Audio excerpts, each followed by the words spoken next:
Hello friends, അജ്നൂസ് കിച്ചണിലേക്ക് എല്ലാവർക്കും സ്വാഗതം. ഇന്ന് ഞങ്ങളൊരു വളരെ വ്യത്യസ്തമായ ഒരു നാരങ്ങ അച്ചാറിൻ്റെ റെസിപ്പിയുമായിട്ടാണ് വന്നിരിക്കുന്നത്. നമുക്ക് പല രീതിയിൽ നാരങ്ങ അച്ചാർ തയ്യാറാക്കാവുന്നതാണ്. പക്ഷേ ഇത് വളരെ കാലം കേടുകൂടാതെ എങ്ങനെ നമുക്ക് അച്ചാർ ഉണ്ടാക്കി സൂക്ഷിക്കാമെന്നതാണ് കാണിക്കുന്നത്. അപ്പോൾ നമ്മൾ വാങ്ങിച്ച് വെച്ചിരിക്കുന്ന നിങ്ങൾ എത്രയാണോ ഇടാൻ ഉദ്ദേശിക്കുന്നത് അത്രയും നാരങ്ങ കഴുകി വാരി വെള്ളം ഒന്നും ഉണ്ടായിരിക്കരുത്. വെള്ളമെല്ലാം മാറ്റി, വെള്ളം ഉണ്ടെങ്കിൽ അത് തുടച്ചെടുക്കുക. അതിനുശേഷം 4 6 എത്ര കഷ്ണമാണ് നിങ്ങൾക്ക് ചെറുതായിട്ട് വേണ്ടത് അത്രയും കഷ്ണങ്ങളാക്കി മുറിച്ചെടുക്കുക. അതിനുശേഷം അതൊരു പാത്രത്തിലേക്ക് മാറ്റണം. നമുക്കൊരു ഗ്ലാസിൻ്റെ ബോട്ടിലാണ് വേണ്ടത്. അപ്പം ഞാനിവിടെ 3 കിലോ ലെമണാണ് എടുത്തിരിക്കുന്നത്. അത് ഞാനൊരു കുപ്പിയിലേക്ക് ഗ്ലാസിൻ്റെ ജാറിലേക്ക് വേണം ഇട്ട് വെക്കാൻ.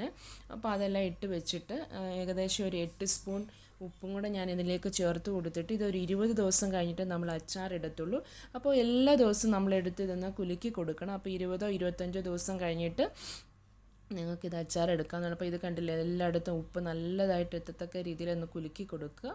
നിങ്ങൾക്ക് ചെറിയ എമൗണ്ടിൽ ഇത് ഉണ്ടാക്കി എടുക്കാവുന്നതേ ഉള്ളൂ. അപ്പോൾ ഇത് 25 ദിവസം കഴിയുമ്പോഴത്തേന് നല്ല അതിൻ്റെ നാരങ്ങയുടെ തൊലിയൊക്കെ നല്ല സോഫ്റ്റായിട്ട് വരും. പിന്നെ നമ്മൾ അച്ചാറിട്ട് കഴിഞ്ഞാൽ 1-2 ദിവസത്തിലേക്ക് നമുക്കിത് ഉപയോഗിക്കാം. അപ്പം കണ്ടില്ല, 25 ദിവസത്തിന് ശേഷം അതിൻ്റെ നാരങ്ങയുടെ തോടൊക്കെ ഒന്ന് അലിഞ്ഞ് വന്നിട്ടുണ്ട്. നമുക്ക് അച്ചാറിടാനായിട്ട് നമുക്കിത് പാത്രത്തിലേക്ക് മാറ്റി വെക്കാം. അപ്പോൾ അച്ചാറിന് വേണ്ടിയിട്ട് ഇഞ്ചി, വെളുത്തുള്ളി, പച്ചമുളക്, നമ്മൾ ഉപയോഗിക്കുന്ന എല്ലാ സാധനങ്ങളും നമുക്കിതിന് വേണം. അപ്പം കണ്ടില്ലേ, നല്ല ഇത് അലിഞ്ഞ് വന്നിട്ടുണ്ട്. അപ്പോൾ നമുക്കിത് തയ്യാറാക്കുന്നത് എങ്ങനെയാണെന്ന് നോക്കാം. നിങ്ങൾക്ക് ഏത് എണ്ണ വേണമെങ്കിലും ഉപയോഗിക്കാം. ഞാൻ ഉപയോഗിക്കുന്നത് നല്ലെണ്ണയാണ് അച്ചാറുണ്ടാക്കുമ്പോൾ ഏറ്റവും നല്ലത്. നല്ലെണ്ണയോ കടുകെണ്ണയോ നിങ്ങൾക്ക് ഏതാണ് നിങ്ങൾക്ക് ഇഷ്ടമുള്ളത് ഉപയോഗിക്കുക. അപ്പോൾ ഞാൻ ഏകദേശം ഒരു 5-8 സ്പൂണ് നല്ലെണ്ണ ഇതിലേക്ക് ഒഴിച്ചു കൊടുത്തു. അതിലേക്ക് 1 സ്പൂൺ കടുകിട്ട് നമുക്ക് പൊട്ടിച്ചെടുക്കാം. കടുകൊന്ന് പൊട്ടിക്കഴിയുമ്പോഴത്തേന് നമ്മൾ അരിഞ്ഞു വെച്ചിരിക്കുന്ന ഇഞ്ചി, വെളുത്തുള്ളി എല്ലാം ഇട്ടൊന്ന് മൂപ്പിച്ചെടുക്കണം.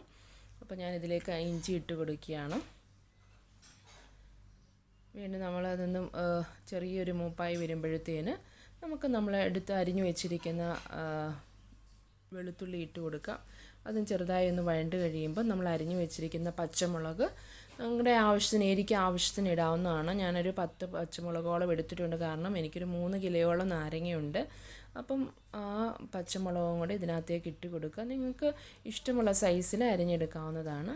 അതിലേക്ക് ആവശ്യത്തിന് കരിയാപ്പിലയും കൂടി ഇട്ട് നമുക്കിത് നന്നായിട്ട് വറുത്തെടുക്കാം. വീണ്ടും അതിലേക്ക് 2 കഷ്ണം കായം കൂടി ഇട്ട് നമുക്ക് വറുത്തെടുക്കാം. നിങ്ങൾക്ക് കായപ്പൊടിയാണ് നിങ്ങളുടെ കയ്യിലുള്ളതെങ്കിൽ അതിനനുസരിച്ച് കായപ്പൊടി ചേർത്ത് കൊടുക്കാവുന്നതാണ്. വീണ്ടും ഇതൊന്ന് മൂപ്പ് ആയി വരുമ്പോഴത്തേന് നമുക്ക് 1 സ്പൂൺ മഞ്ഞൾപ്പൊടിയും 1 സ്പൂൺ ഉലുവപ്പൊടിയും കൂടെ ചേർത്ത് വഴട്ടിയെടുക്കാം. അപ്പോൾ 3 കിലോ ആയതുകൊണ്ടാണ് കേട്ടോ, 3 കിലോയുടെ അളവാണ് ഞാനിപ്പം പറയുന്നത്. അപ്പോൾ നിങ്ങളെടുക്കുന്ന അളവിനനുസരിച്ച് കുറച്ച് കൊടുക്കാവുന്നതാണ്. വീണ്ടും ഒരു ചില്ലി പൗഡർ ഒരു 5 സ്പൂണ് നിങ്ങളുടെ എരിക്ക് അനുസരിച്ച് വീണ്ടും ഇത് നിങ്ങൾക്ക് മാറ്റിയെടുക്കാം. അപ്പോൾ ഇത് ഒന്ന് ജസ്റ്റ് ആ പച്ചമണമൊക്കെ മാറുന്നിടം വരെ നമുക്ക് ഇതിനകത്തേക്ക് ഇട്ടൊന്ന് നന്നായിട്ട് വരട്ടി കൊടുക്കാം. നന്നായി വരണ്ട് കഴിയുമ്പം ഇതിലേക്ക് നമുക്ക് നമ്മൾ അരിഞ്ഞു വെച്ചിരിക്കുന്ന ഡേറ്റ്സ് നിങ്ങൾക്കുണ്ടെങ്കിൽ ഇടുന്നതായിരിക്കും, നല്ല ടേസ്റ്റി ആയിരിക്കും. ഇതിനകത്തേക്ക് ഇട്ടൊന്ന് നമുക്ക് ജസ്റ്റ് ഒന്ന് വഴറ്റി കൊടുക്കാം. ഇതിനകത്തേക്ക് ഇത് അലിഞ്ഞ് ചേർന്നോളും. അപ്പം ഈ നാരങ്ങയുടെ കയ്പ്പൊക്കെ കുറഞ്ഞിട്ട് നല്ലൊരു ആ മധുരം കൂടെ വരുമ്പോൾ നല്ലൊരു ടേസ്റ്റാണ് നാരങ്ങ അച്ചാറിന്. ഇതില്ലെങ്കിൽ നിങ്ങൾക്ക് ശർക്കര വേണമെങ്കിൽ ഇട്ട് കൊടുക്കാം. അപ്പോൾ അതിലേക്ക് ഒരു 1/2 ഗ്ലാസ് വിനാഗിരിയും കൂടെ ഞാൻ ഒഴിച്ചു കൊടുക്കുന്നുണ്ട്. വിനാഗിരി കാരണം നാരങ്ങയ്ക്ക് നല്ല പുളിയുള്ള നാരങ്ങയോട് ഞാൻ 1/2 ഗ്ലാസ് ഒഴിച്ചിട്ടുള്ളൂ.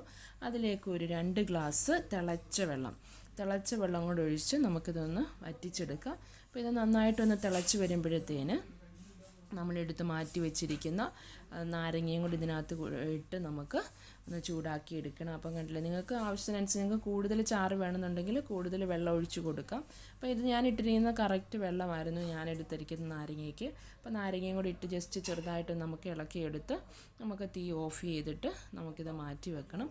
അപ്പം ഈ അച്ചാറിടുന്ന സെയിം ഡേയിൽ തന്നെ ചിലപ്പോൾ എടുക്കുമ്പോൾ ചെറിയൊരു കയ്പ്പ് കാണും. 2 ദിവസം കഴിഞ്ഞ് എടുക്കുമ്പോഴത്തേന് അതിൻ്റെ ആ ഒരു എരിയും പുളിയും ഇതെല്ലാം കൂടെ ചേർന്നിട്ട് നാരങ്ങ നല്ലൊരു ടേസ്റ്റ് ആയിരിക്കും.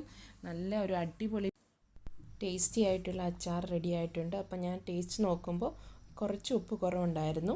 അപ്പോൾ ഞാൻ ഇതിൻ്റെ ഇടയ്ക്ക് ഉപ്പൊന്നും ചേർത്ത് കൊടുത്തിട്ടില്ല. കാരണം നമ്മൾ ഉപ്പിലിട്ടാണ് ഈ നാരങ്ങ വെച്ചിരുന്നത്. അപ്പോൾ ഞാനിത് ഈ ചട്ടിയിൽ തന്നെ ഒരു ദിവസം വെച്ചിട്ടാണ്, ഒരു ദിവസം കഴിഞ്ഞപ്പോഴത്തേന് കണ്ടില്ലേ ആ മസാലയെല്ലാം നാരങ്ങയിലേക്ക് പിടിച്ചിട്ട് നല്ല ഈ രസമുണ്ട് കാണാൻ തന്നെ, നല്ല മണവും. അപ്പോൾ നിങ്ങളിത് ഒരു ദിവസം ആ ചട്ടിയിൽ തന്നെ വെച്ചിട്ട് നെക്സ്റ്റ് ഡേയിൽ നമ്മൾ ഒരു ഗ്ലാസിൻ്റെ ജാറിലേക്ക് നമുക്ക് ആക്കി കൊടുക്കാം. അപ്പോൾ ഞാൻ ചെറിയൊരു ഗ്ലാസിൻ്റെ ജാറിലേക്ക് എപ്പോഴും ഉപയോഗിക്കാൻ വേണ്ടി മാറ്റി വെച്ചു. ബാക്കിയുള്ളത് വലിയ ജാറിനകത്ത് തന്നെ വെച്ചു. അപ്പോൾ ആവശ്യാനുസരണം നമുക്ക് ചെറിയ ജാറിലേക്ക് എടുത്ത് മാറ്റി ഉപയോഗിക്കാവുന്നതാണ്. ആവശ്യത്തിന് കുറേശ്ശെ എടുത്ത് നമുക്ക് മാറ്റി ഉപയോഗിക്കാം.